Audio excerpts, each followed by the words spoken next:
Samuel Gompers was a London-born cigar maker and a complex labor figure who became one of the most influential union leaders in American history. Samuel Gompers, labor organizer and founding president of the American Federation of Labor, was born in London, England on January 27, 1850. He came from a working-class family. He had a stocky build and penetrating eyes that reflected his intensity and determination. Gompers' early years were marked by poverty and the harsh realities of industrial life. His family lived in the crowded tenements of London's East End, where his father worked as a cigar maker struggling to support a growing family. His education was limited, ending at age 10 when economic necessity forced him into the workforce. Those few years of schooling shaped his understanding of social inequality and injustice, though his later career would test those lessons in the most challenging ways imaginable. In 1863, when Samuel was 13, the Gompers family immigrated to the United States, settling in New York City's Lower East Side. They joined thousands of other immigrants seeking opportunity in America, though what they found was often grinding poverty and exploitation. Samuel immediately went to work in the cigar-making trade, following his father into the craft. The tenement cigar shops where he worked were cramped, poorly ventilated spaces where families labored together rolling tobacco leaves into cigars. It was grueling work that required skill and endurance, performed in conditions that would be considered intolerable today. During his teenage years working in cigar shops, Gompers received an education of a different kind. The cigar makers had a tradition of hiring readers who would read aloud to the workers as they rolled cigars. These readers shared newspapers, political tracts, and philosophical works. Through this practice, Gompers was exposed to ideas about labor rights, socialism, economics, and political theory. He absorbed these ideas eagerly, developing a sophisticated understanding of labor issues and worker exploitation. The cigar shop became his university, and his fellow workers became his professors. In 1864, Gompers joined the cigar makers' local union No. 15. This was his first step into the labor movement that would define his life. He was only 14 years old, but he already understood that workers needed collective organization to protect themselves from employer exploitation. The union provided a sense of solidarity and purpose that would drive him for the next 6 decades. His involvement deepened over the following years as he became increasingly active in union affairs. Gompers married Sophia Julian in 1867 when he was just 17 years old. The marriage would last until her death in 1920 and produce numerous children, though several died in infancy or childhood. The personal tragedies of losing children to disease and poverty reinforced Gompers' commitment to improving conditions for working families. He understood firsthand the costs that poverty and poor working conditions imposed on ordinary people. His family life was marked by the same struggles faced by millions of working-class families in industrial America.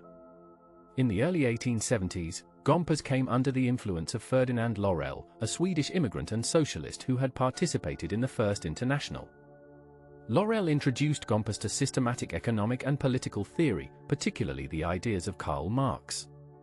However, Gompers would ultimately reject revolutionary socialism in favor of a more pragmatic approach to labor organizing. He became convinced that American workers needed practical improvements in wages and conditions rather than ideological revolution. This philosophical evolution would define his approach to labor leadership for the rest of his career. The Panic of 1873 brought economic depression and massive unemployment. The cigar-making trade was devastated as demand collapsed and manufacturers cut wages.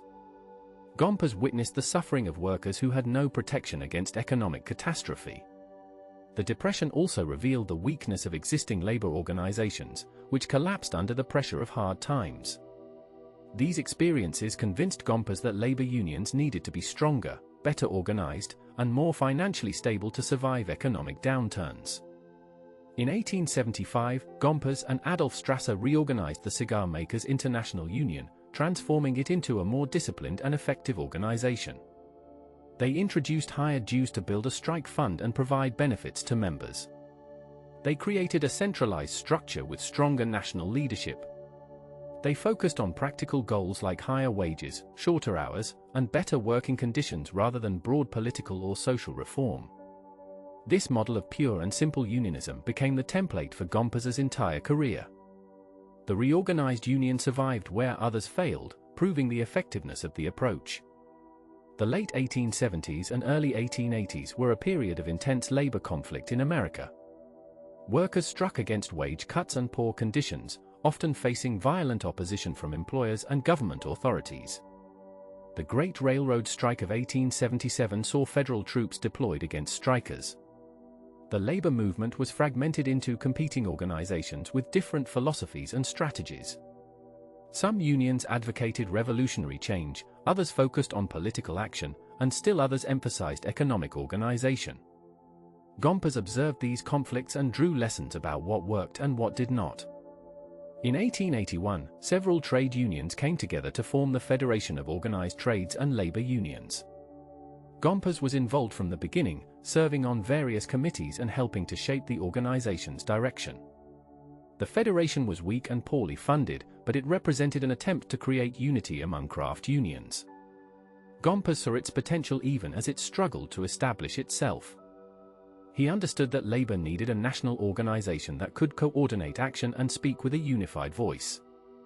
The mid-1880s saw growing labor militancy and the rise of the Knights of Labor, which advocated industrial unionism and admitted workers regardless of skill level or craft. The Knights grew rapidly, reaching over 700,000 members by 1886. However, Gompers was skeptical of their approach. He believed that organizing unskilled workers alongside skilled craftsmen diluted the bargaining power of skilled trades. He favored craft unionism, where workers in specific trades organized separately to maximize their leverage against employers. This philosophical difference would shape the labor movement for generations. In 1886, the labor movement mobilized for the 8-hour workday. Strikes and demonstrations swept the country in May of that year. The campaign culminated in the Haymarket Affair in Chicago, where a bomb exploded at a labor rally, killing police officers and civilians. The incident was a disaster for the labor movement. Public opinion turned against unions, and the Knights of Labor began a rapid decline. Gompers recognized that the labor movement needed a different approach, one that emphasized respectability and distance from radical politics. In December 1886, representatives of various craft unions met in Columbus, Ohio to form a new organization. The American Federation of Labor was born from this convention, and Samuel Gompers was elected its first president. He was 36 years old and would hold this position for all but 1 year until his death in 1924. The AFL represented Gompers' vision for the labor movement, a federation of autonomous craft unions focused on practical economic gains rather than political ideology or social revolution. Under Gompers' leadership, the AFL adopted several key principles. First, it emphasized craft autonomy, allowing each trade union to control its own affairs while coordinating through the federation. Second, it focused on bread and butter issues, wages, hours, and working conditions. Third, it avoided permanent alliances with political parties, preferring to reward friends and punish enemies regardless of party affiliation. Fourth, it rejected socialism and revolutionary politics in favor of working within the existing economic system. These principles, sometimes called Gompers' philosophy or business unionism, defined the AFL for decades. The 1890s were a difficult time for labor. The Depression of 1893 brought massive unemployment and weakened unions. The Pullman Strike of 1894 ended in defeat for workers and federal intervention against strikers. Employers formed organizations to fight unions and promoted the open shop. Courts issued injunctions against strikes and boycotts. The AFL grew slowly and faced constant challenges. Gompers worked tirelessly to keep the organization together, traveling constantly to speak at union meetings, mediate disputes, and promote the AFL's message. Despite the challenges, Gompers built the AFL into an increasingly powerful force. He was a skilled organizer and negotiator who understood both the strengths and limitations of labor's position. He cultivated relationships with sympathetic politicians, journalists, and reformers. He testified before Congress on labor issues and worked to influence legislation. He edited the American Federationist, the AFL's journal, using it to promote his views and shape debate within the labor movement. His leadership style was sometimes autocratic, but it provided stability and direction. The early 20th century brought new challenges and opportunities. The progressive era saw growing concern about social problems and corporate power. Reformers advocated for labor legislation to protect workers. However, Gompers was often skeptical of reform efforts, fearing that government regulation might weaken unions by making them seem unnecessary. He preferred voluntary collective bargaining to legal mandates. This put him at odds with some reformers who wanted more aggressive government intervention on behalf of workers. Gompers faced criticism from both left and right. Socialists attacked him for being too conservative and too willing to work within capitalism. They accused him of betraying the working class by rejecting revolutionary change. Employers and conservatives attacked him as a dangerous radical who threatened economic prosperity. Gompers navigated between these criticisms, maintaining his pragmatic approach despite pressure from all sides. He believed that his strategy was the only one that could succeed in the American context. One of the most controversial aspects of Gompers' leadership was the AFL's approach to race and immigration. The federation was largely composed of white skilled workers who often excluded African Americans from membership. Many AFL unions had explicit or implicit racial barriers. Gompers occasionally spoke against racial discrimination, but he did little to challenge the racist practices of member unions. He prioritized unity among existing members over expanding to include black workers. This failure to address racism was a significant moral and strategic mistake that weakened the labor movement. Similarly, the AFL's stance on immigration was problematic. While Gompers himself was an immigrant, he supported restrictions on immigration, particularly from Asia. He argued that immigrant workers drove down wages and undercut union standards. The AFL supported the Chinese Exclusion Act and advocated for literacy tests and other restrictions on immigration. This position reflected the prejudices of many white workers but also represented a narrow vision of worker solidarity that excluded millions of potential union members. Despite these failings, Gompers achieved significant successes. AFL membership grew from about 250,000 in 1890 to over 1.6 million by 1904. Affiliated unions won wage increases, shorter hours, and improved conditions for their members. The AFL established itself as the dominant voice of organized labor in America. Gompers became a nationally recognized figure whose opinions on labor issues carried weight with politicians and the public. He had built the labor movement into a force that could not be ignored. The question of political action was a constant source of tension. Many labor activists wanted the AFL to form a labor party or endorse socialist candidates. Gompers consistently resisted these efforts. He believed that partisan political involvement would divide workers along party lines and make unions vulnerable to political shifts. Instead, he advocated reward your friends and punish your enemies, supporting candidates who backed labor regardless of party. This non-partisan approach frustrated political activists but reflected Gompers' pragmatic instincts. In 1906, Gompers and the AFL became involved in a major legal battle. The Buck Stove and Range Company obtained an injunction against an AFL boycott. When Gompers and other AFL leaders defied the injunction, they were cited for contempt of court. The case dragged on for years, with Gompers facing the possibility of imprisonment. The legal battle highlighted the power of court injunctions as a weapon against labor and became a cause célèbre in the labor movement. Eventually, the case was dismissed on technical grounds, but it demonstrated the legal obstacles facing unions. The election of 1908 saw Gompers break somewhat from his non-partisan tradition. He actively campaigned against Republican William Howard Taft, whom he saw as hostile to labor. When Taft won anyway, Gompers faced criticism for involving the AFL in partisan politics. The experience reinforced his caution about political involvement, though he would again become more politically active during the Wilson administration. The incident showed the difficulties of maintaining a nonpartisan stance while also defending labor's interests. When Woodrow Wilson was elected president in 1912, Gompers saw an opportunity. Wilson was more sympathetic to labor than recent Republican presidents had been. Gompers worked with the Wilson administration on labor issues and supported the passage of the Clayton Act in 1914, which limited the use of injunctions in labor disputes. Gompers hailed the Clayton Act as labor's Magna Carta, though subsequent court decisions would limit its effectiveness. The relationship with Wilson marked a high point of Labour's political influence. The outbreak of World War I in Europe in 1914 created new challenges. As the war disrupted trade and production, American industry boomed to meet demand from the warring nations. Labor shortages gave unions increased bargaining power. AFL membership grew rapidly. However, the war also created divisions within the labor movement between those who supported the Allies and those who opposed American involvement. Gompers was strongly pro-Allied from the beginning, reflecting both his hatred of German militarism and his strategic sense that supporting the war effort would benefit labor. When the United States entered the war in April 1917, Gompers pledged the AFL's full support.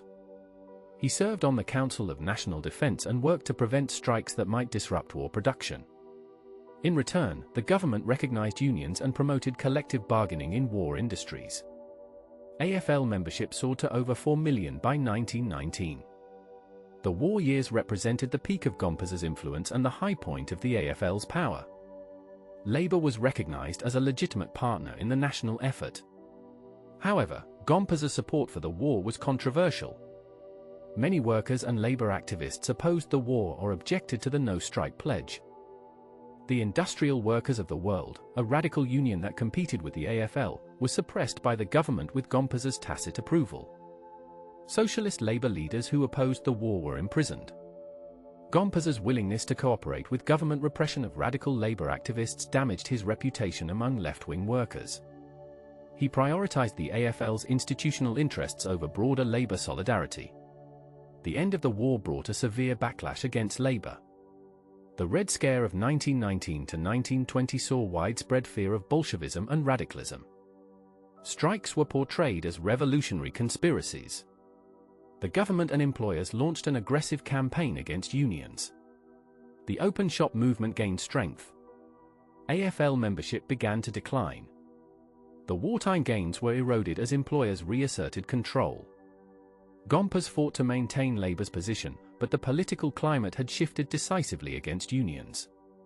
The 1920s were difficult years for organized labor. Republican administrations were hostile to unions. Courts continued to issue injunctions and limit union activity. Employers used welfare capitalism to undermine union appeal. AFL membership declined from its wartime peak. Gompers continued to lead the organization, but he was aging and in declining health. The labor movement seemed to be losing ground after the great advances of the war years. Yet Gompers maintained his commitment to craft unionism and his opposition to radical alternatives.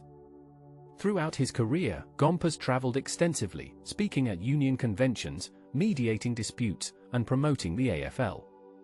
He was a powerful speaker whose working-class origins and personal experience gave him credibility with workers.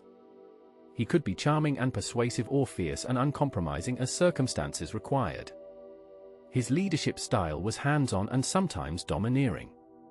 He believed deeply in the AFL's mission and in his own vision for the labor movement. This certainty gave him strength but also made him resistant to criticism and alternative approaches. Gompers' personal life remained centered on his family and his work. After Sophia's death in 1920, he married Gertrude Gleaves Nuschler in 1921. He had little time for hobbies or relaxation, devoting himself almost entirely to the labor movement. His health declined in his final years, but he continued working at a punishing pace. He attended international labor conferences and maintained his leadership of the AFL even as his physical strength failed. His dedication was absolute. In December 1924, Gompers traveled to Mexico City to attend the Pan American Federation of Labor Convention. He was 74 years old and in poor health, but he insisted on making the trip. During the conference, his condition deteriorated rapidly. He died in San Antonio, Texas on December 13, 1924, while being transported back to Washington. His last words were reportedly about the labor movement he had devoted his life to building. His death marked the end of an era in American labor history. Gompers' funeral in Washington was attended by thousands, including union members, politicians, and dignitaries. President Calvin Coolidge sent a representative. The tributes recognized his role in building the American labor movement into a significant force. He was buried in Sleepy Hollow Cemetery in Tarrytown, New York. In death, as in life, Gompers was recognized as the dominant figure in American labor for nearly 4 decades. His legacy is complex and contested. Gompers built the AFL into the largest and most powerful labor organization in American history up to that time. He established craft unionism as the dominant form of labor organization for skilled workers. He helped win concrete improvements in wages, hours, and conditions for millions of workers. He made organized labor a recognized force in American economic and political life. These were substantial achievements that improved the lives of countless working families.